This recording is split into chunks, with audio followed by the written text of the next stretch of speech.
কিছু কিছু মেয়েদের জন্য এই গল্পটা।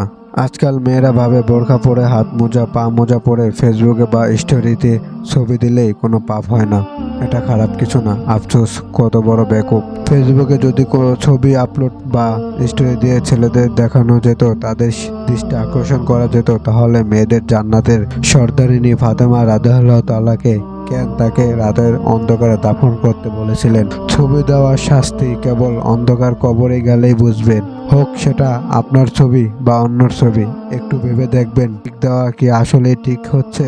অনেকে আবার বলে আমার ছবি না, তাহলে কি যায়, ছবি তার কাছে থেকে অনুমতি নিয়ে পোস্ট দিয়েছেন কেন? শুধু শুধু নিজের গুনাহ বাড়াচ্ছেন। আল্লাহুম্মা মাগফিরলি। আর বেশিরভাগ মেয়েদের ছবি ছাড়ে ফেসবুকে কিছু বাটপার ছেলেরা, যারা মেয়েদের নাম দিয়ে ফেসবুক আইডি চালান, নিজের আসল পরিচয় গোপন করেন। আল্লাহ পাক যেন এইসব বাটপার ছেলেদেরকে হেদায়েত দান করেন এবং আমাদের মা বোনদেরকে সঠিক পথে চলার জন্য সহি বুঝ দান করেন। আমিন।